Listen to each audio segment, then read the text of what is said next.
November 30 வரை கலைஞர் தொலைக்காட்சியில் ஒளிபரப்பாகும் கௌரி பவித்ரா உள்ளம் கொள்ளை போகுதடா இனி எல்லாம் வசந்தமே. இதில் இடையே கேட்கப்படும் கேள்விகளுக்கு சரியான பதில் அனுப்பி வாரம் ஒரு ஸ்கூட்டரும் மற்றும் தினமும் 25 பேருக்கு மிக்ஸி, குக்கர் மற்றும் பட்டுப் புடவைகள் பரிசாக வழங்கப்படும்.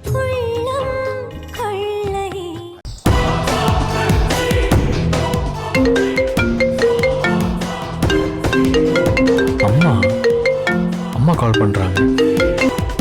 சொல்லுங்கம்மா. அசோக், ஒரு முக்கியமான விஷயம். கொஞ்ச நேரத்துக்கு முன்னாடி நீ துர்காக்கு ஃபோன் பண்ணி லஞ்ச் எடுத்துட்டு வர சொன்னல? ஆமாம்மா. அதே இப்ப கேக்குறீங்க? அவ உன்கிட்ட என்ன சொன்னா? உனக்கு பிடிச்ச மீன் வறுவல், முட்டை தொக்கு, இறால் தொக்கு இதெல்லாம் எடுத்துட்டு வரேன்னு தானே சொன்னா? ஆமாம்மா. அதுக்கு என்ன இப்போ? அதை ஏன்பா கேக்குற? உன்கிட்ட சொன்னதுக்கு அப்படியே அவ ஆப்போசிட்டா இங்க நடந்துகிட்டா தெரியுமா? அம்மா என்ன சொல்றீங்கன்னே புரியலம்மா. கொஞ்சம் விவரமா தான் சொல்லுங்களேன். உனக்கு பிடிச்சத சமைச்சு எடுத்துட்டு போறேன்னு சொன்னா. திடீர்னு புத்தி மாறி செத்து போன மீனையும் நண்டையும் பச்சை முட்டையையும் கேரியர்ல எடுத்து வச்சுக்கிட்டு அங்கதான் வந்துட்டு இருக்காடா.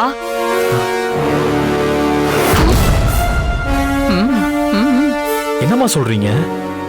ஏன் இப்படி லூசு மாதிரி பண்ணிட்டு இருக்கா? இப்படிதான்டா நானும் டென்ஷன் ஆகி அவகிட்ட போய் கேட்டேன்.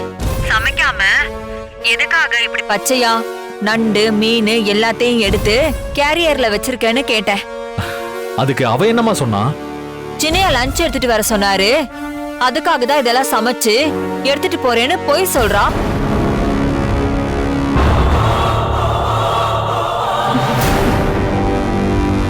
அம்மா, துர்கா அப்படியா சொன்னா?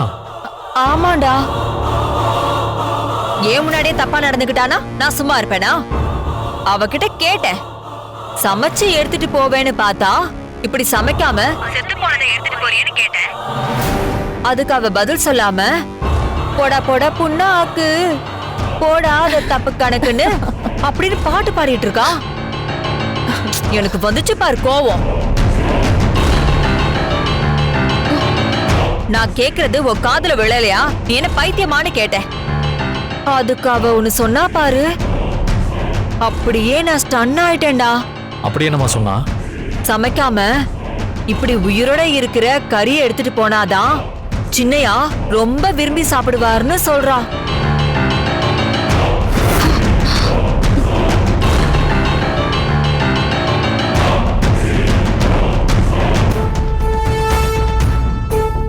அது மட்டும் இல்ல அசோக், இப்படி ஏன் நடந்துக்கிறேன்னு அவளை கேட்டதுக்கு அவ என்னவே பைத்தியம்னு சொல்லிட்டு போறா. அப்படியா சொன்னா? இங்க வரட்டும், வச்சுக்கிறேன். ஐயோ வேணாம்பா, அம்மா சொல்றத கேளுப்பா. நீ அமைதியா இரு. அவளுக்கு என்ன ஆச்சுன்னு தெரியல. அவ காணாம போய் திரும்பி வந்ததுல இருந்து என்னமோ மாதிரி நடந்துக்கிறா. சம்பந்தம் இல்லாம பேசுறா, காரணம் இல்லாம சிரிக்கிறா, அர்த்தமே இல்லாம நடந்துக்கிறா. பாவண்டா, ரொம்ப கஷ்டமா இருக்குடா. இப்படி எல்லாம் அவ நடந்துக்கிறா?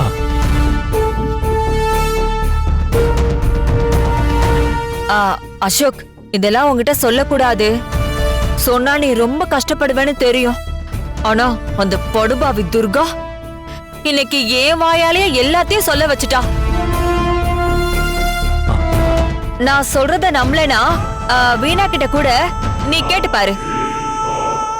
ஏன்னா அவளும் பக்கத்திலே இருந்து எல்லாத்தையும் பாத்துக்கிட்டே தான் இருந்தா. இவ எதுக்கு நம்மள கூர்த்து விடுறா? இது தெரிஞ்சா கடப்பாக்கார என்ன உண்டல நாக்கிடுவாளே. வீணா, இந்த அசோக் பேசு பேசு. அசோக் தம்பி, அத்தை சொல்றது அப்படியே நிஜம்தான். எதுக்கும் அங்க வர துர்கா கிட்ட பார்த்து நடந்துக்கோங்க.